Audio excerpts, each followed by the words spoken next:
couple words that people need to hear, and I'm going to emphasize a couple Different, quick right. things that you need that people need to hear reiterated too.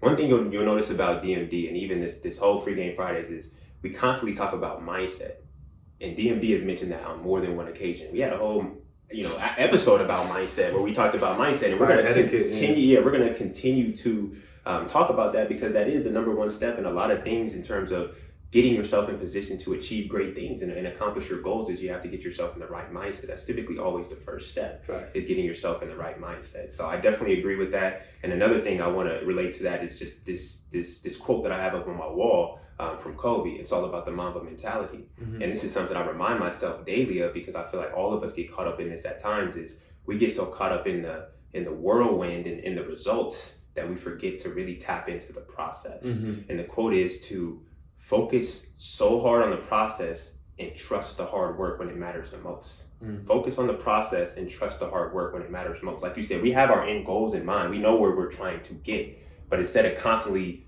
figuring, maybe get to the point where you're like, oh, I'm coming up short, or I'm not getting to this goal, or I'm not here yet. So I don't know, I'm just trying to get there. That word is trying to get there. Like, no. Focus on the process. Keep doing what you're doing and you're going to get there. Inevitably, you're going to get there. And the more time you put into that, the faster you're going to get to that result. There. Now, the thing I would say, to add to this episode in terms of value, right, is what are some ways to prepare yourself to become financially free? Mm. What do some of those models look like? I think you have to get into the mindset of becoming financially fit. Like, not physically, you can be that too, but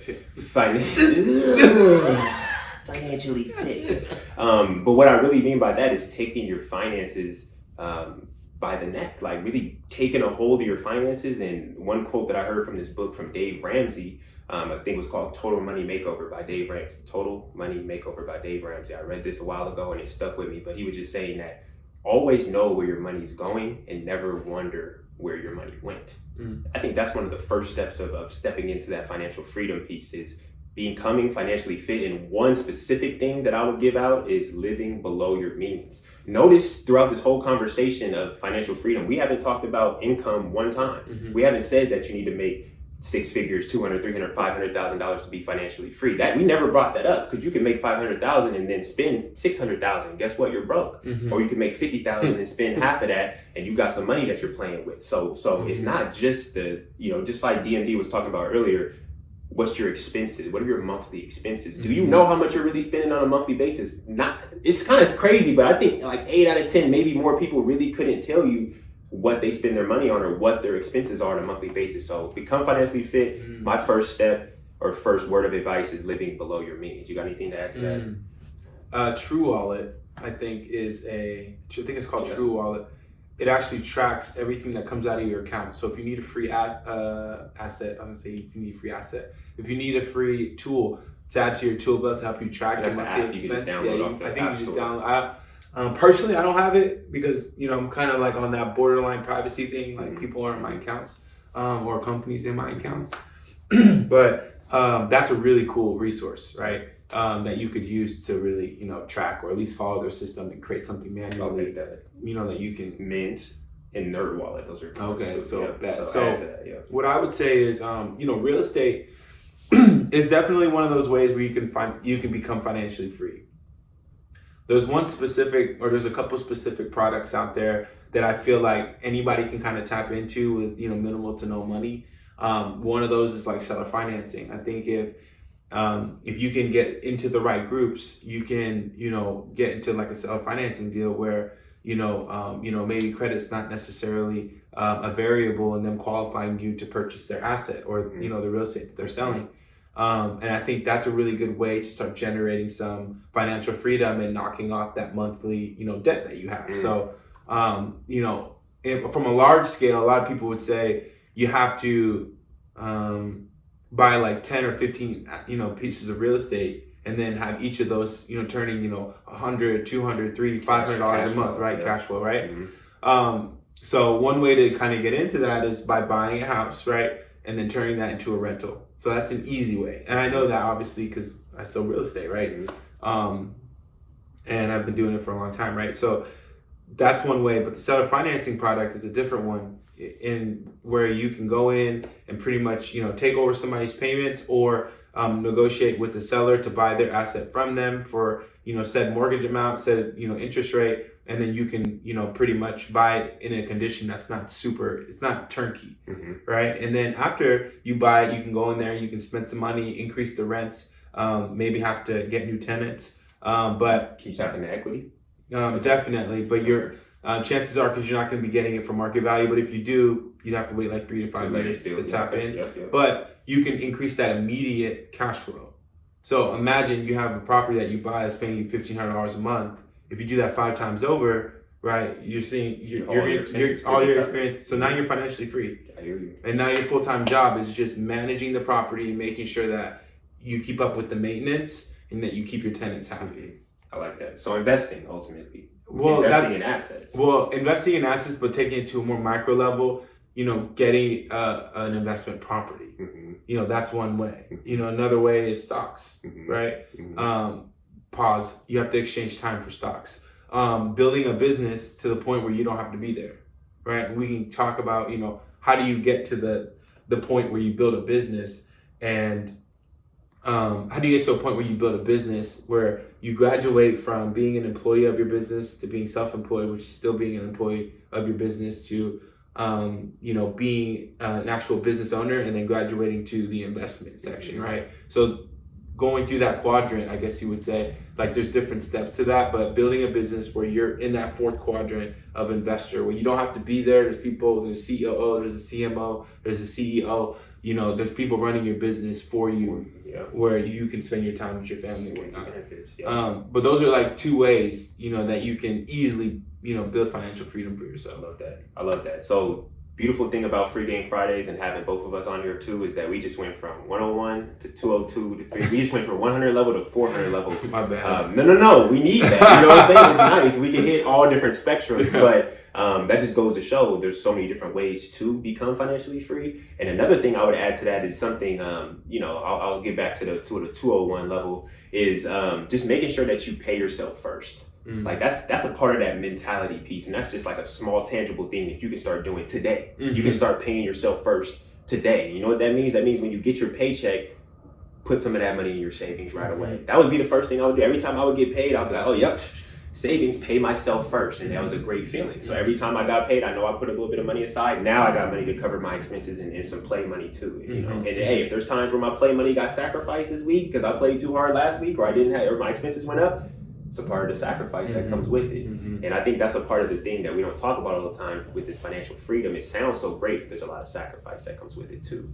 So we talked about living below your means. We talked about investing in an asset, but specifically getting into investment property.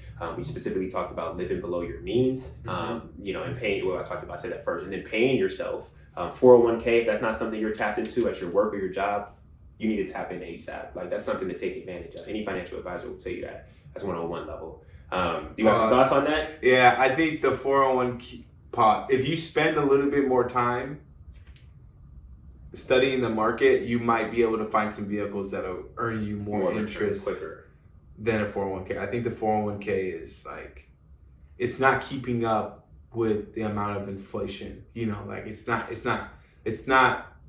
I'm not saying on the company too. That's true.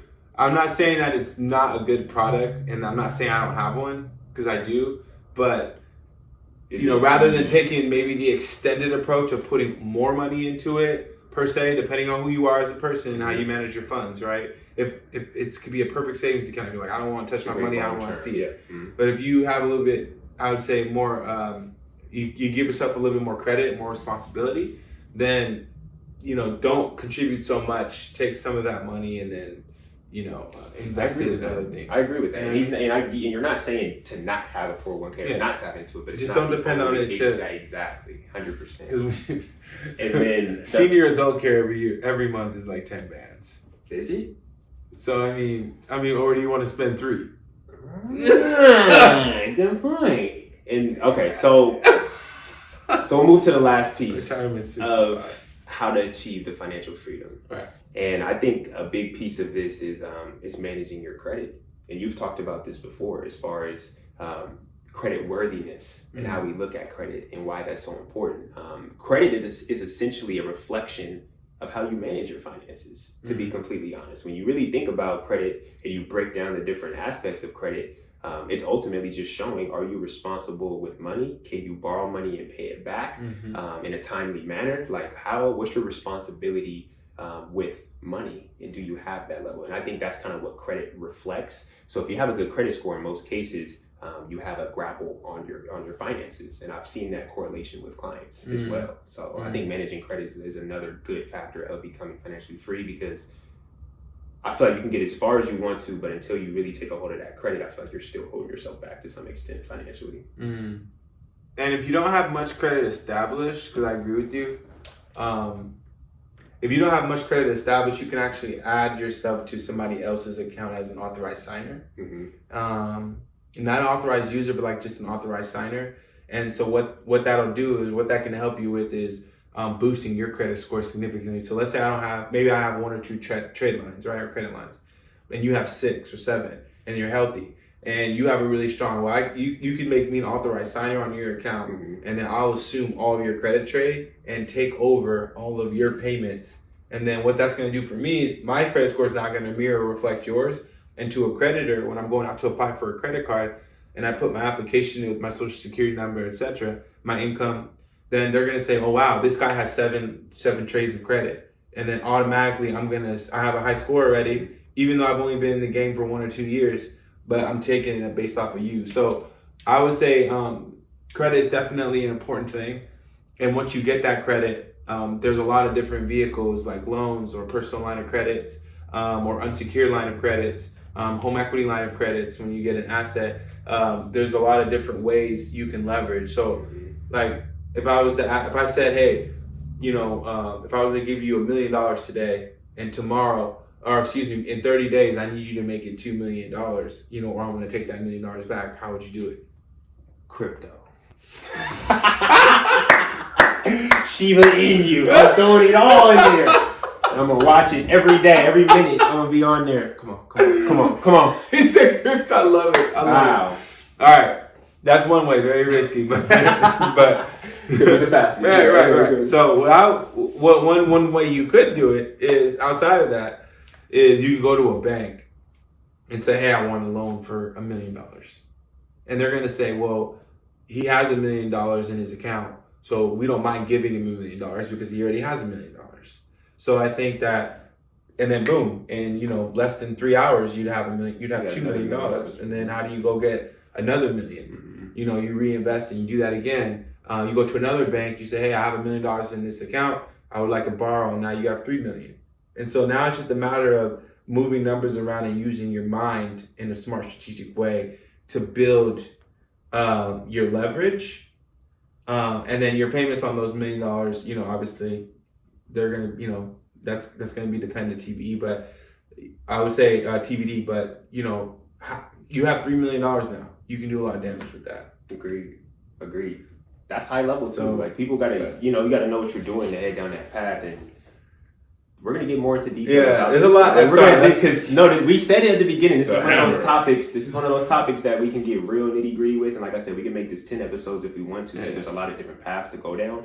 But to kind of conclude things, we wanted to make sure that you guys got a little snippet about financial freedom, give you guys some of the breakdowns of what it is, how to achieve it, some tangible items. And truth be told, man, one thing I always say about achieving anything you want in life, and I want to kind of bring this full circle, see if you have anything to add to it, is just like we said a million times before, it all starts with the mindset and the vision. So if you haven't taken the time to write down these things, write down your goals, write down your vision, write down the fact that you want to become financially free, like you got to do some of those things to manifest huge goals like this and to actually work towards doing it. And there's some magic that happens when you write things down, where it's like the subconscious mind starts to take over and just put you in alignment and take action towards achieving what you want to. So I wanted to make that clear. Like, I don't want this to just be like some magical concept of financial freedom. Like, no, this is a real thing that you can work towards. You just got to take tangible steps. So we hope that this episode brought you some value and some ideas just to get started on that. If you have any questions or you want to dig deeper on that, hit us up. You know what I'm saying? We're always down to have a consultation, conversation. It's free game. Remember that. Free game. Take advantage of the free game. DMD, anything to add on that? No, I would just say that's I think that's a perfect conclusion. And once you make that first, I would say do a vision board. So write it down, but you do a vision board. That's really easy. And then there's gonna be different levels to your vision board because you're gonna hit a plateau where you may not attain everything on that board, or you may not hit every single thing on that list, but you're gonna hit like a majority of them, and then those other things are just gonna kind of shed. And then you're like, okay, what do I gotta do next? And then you build it again. So we can get more into that, like you said, but I think that's a good place to start. Yes, sir. Thanks for tuning in, y'all. Another episode in the books. Bless free game.